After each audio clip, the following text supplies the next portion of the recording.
భారత స్టాక్ మార్కెట్లో భయానక బ్లడ్ బాత్ కొనసాగుతుంది. 3 రోజుల్లోనే 20 లక్షల కోట్ల సంపద భస్మమైంది. ఇది సాధారణ కరెక్షన్ కాదు, ఇది గ్లోబల్ టెన్షన్లతో వచ్చిన భయంకర తుఫాను అని నిపుణులు చెబుతున్నారు. డొనాల్డ్ ట్రంప్ గ్రీన్లాండ్ కోసం యూరప్పై టారిఫ్స్ ప్రకటించిన తర్వాత ప్రపంచ మార్కెట్లలో మార్పు మొదలైంది. దాని ప్రభావం భారత్పై కూడా పడింది. ఇప్పుడు ప్రశ్న ఏంటంటే, మార్కెట్ ఇంకా పడిపోతుందా? నిపుణులు ఏమంటున్నారనే విషయాలను ఇప్పుడు తెలుసుకుందాం.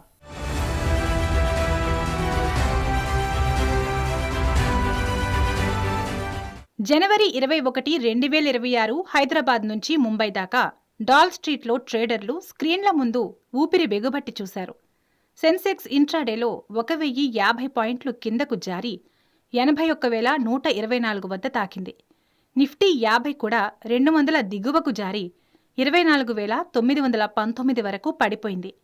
మిడ్ క్యాప్, స్మాల్ క్యాప్ ఇండెక్స్లు 2% పైగా పడిపోయాయి.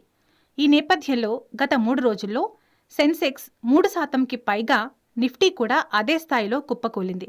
దీంతో బీఎస్ఈలో లిస్టెడ్ కంపెనీల మార్కెట్ క్యాప్ 468 లక్షల కోట్ల నుంచి 448 లక్షల కోట్ల దిగువకు పడిపోయింది. అంటే 3 రోజుల్లోనే ఇన్వెస్టర్ల సంపద 20 లక్షల కోట్లు ఎగిరిపోయింది.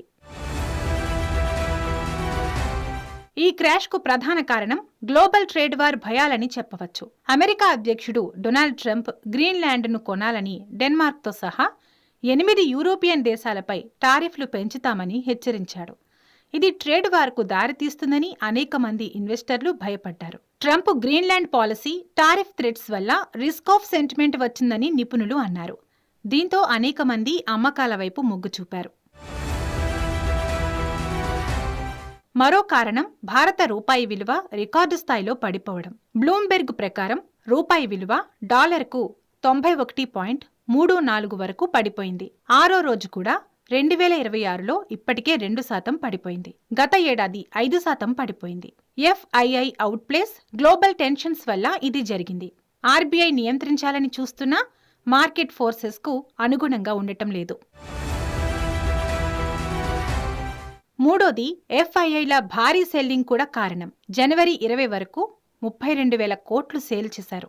జూలై నుంచి నెట్ సెల్లర్స్ మొత్తం 2.2 లక్షల కోట్లు బయటకు వెళ్లాయి. గ్లోబల్ రిస్క్ల వల్ల ఎమర్జింగ్ మార్కెట్స్ నుంచి ఫండ్స్ అవుట్ఫ్లో అవుతున్నాయి. 4వ కారణం రిస్క్ సెంటిమెంట్. జియోపాలిటికల్ రిస్కులు, యూనియన్ బడ్జెట్ 2026 వంటి పరిణామాలు మార్కెట్లను మార్చేశాయి. ప్రధానంగా రిటైల్ ఇన్వెస్టర్లు రిస్కీ ఈక్విటీస్ సేల్ చేసి గోల్డ్, సిల్వర్ వైపు ఆసక్తి చూపిస్తున్నారు.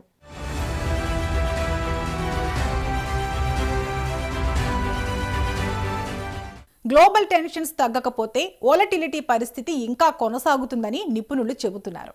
కానీ ఇండియా డొమెస్టిక్ ఫండమెంటల్స్ బలంగా ఉన్నాయని అంటున్నారు. ఎర్నింగ్స్ సీజన్, బడ్జెట్ తర్వాత రికవరీ అవకాశం ఉందని అంటున్నారు.